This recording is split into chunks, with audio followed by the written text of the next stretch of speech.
Magandang buhay mga kaparmers. Nandito pa rin tayo sa ating taniman at nagre-ready tayo ngayong tag-ulan. Ito ang tataniman natin ngayong darating na tag-ulan. Kaya paspasan tayo ngayon habang may araw. Medyo makulimlim nga pala ngayon. Aararuhin na lang natin to habang hindi pa gaano mainit at saka malambot ang lupa gamit ang ating multi-tiller. Yun ang ititira natin dito. Nalinis na to, nag-grass cutter na. Yun na sa dulo ang tinatapos. Tapos yung isa ang kasama ko is doon naglalagay na ng gapangan ng pipino. Bago pa lumaki ang pipino is nakaready na yung gapangan niya. Sana uminit ngayon maghapon para matuyo-tuyo ng konti ang lupa at bukas araruhin ko na. Sana okay pa tong mga kawayan natin. Halos 1 year mahigit na rin to, magto 2 years na yata. Ang itatanim pala natin dito ay ampalaya. Ulit, buto. Panibagong tudling tayo, gagawa ng panibago. Tapos ipa-plastic. Nalatagan na to ng ipot. Naararo ko na kasi dati to eh. Tapos singaw ko lang ang lupa. After araruhin, nalagyan na to ng mga chicken manure. Ayan, mga chicken manure yan na maitim. 4 meters, tudling na naman ulit. 4 or 3 yata yan. Masinsin lang ang pagkalagay ko ngayon ng tudling kasi madami tayong may tanim. Ayan, nag-grass cutter ang kasama ko. Ito malapit na siyang matapos, konti na lang yan. Ito ang nalagay na gapangan ng pipino. Kasi ang pipino natin is ayan na Diyan panibagong pag-asa na naman to. Pipino, buhay lahat ay. Meron mga dalawang nalagay. Kasi nung nilagay namin to may na siya. Nakalabas na yung mga maliliit na ugat. Yung iba wala pa. Kaya ang ginawa namin, yung hindi pa lumabas, dinoble na lang. Pero ayan, lumabas naman ulit, ang ganda pa.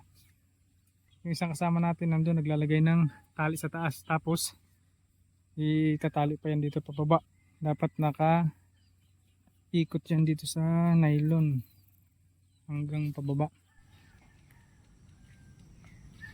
So ayan, tumulong na nga ako dyan para mapabilis na yung ating trabaho. Sayang ng patula. Talagang malalaki na Ito pa, ang dami Ang daming patula.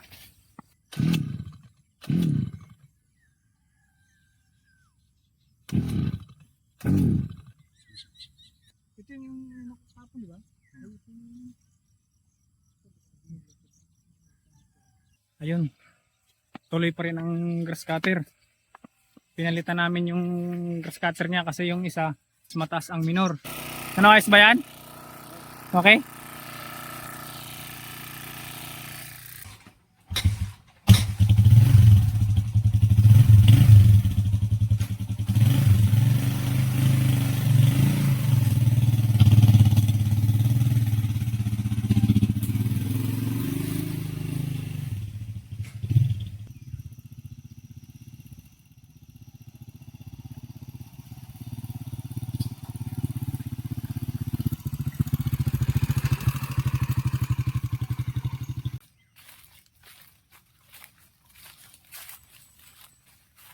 Pero ang puno, mangga. Ilaw, green. Rin pa nga inalaglag. Buko. Nalaglag na. Tikmati kong matamis. Lagyan muna natin ang asin. Asin na natin.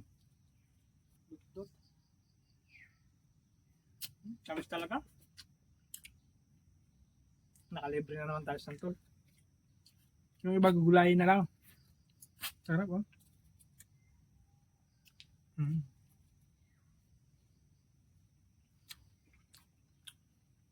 Mukbang santol. Nami. Yan, maghuhulip tayo ngayon ng pipino. Kasi tumubo na itong mga buto na binabad ko.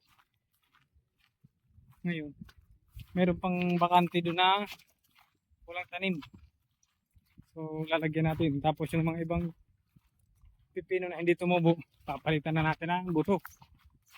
Para sigurado na tutubo sila. Dito tayo sa baba. Sa katabi ng ampalaya. Tapos yun, bagong tanim. Ito buhay lahat oh. Ito bakante bagong hulip. Yan, tatabunan natin. Ito. Kakulangan tayo sa lupa. Dala-dalawa. So ayun, nakapagtanim na tayo ng pipino.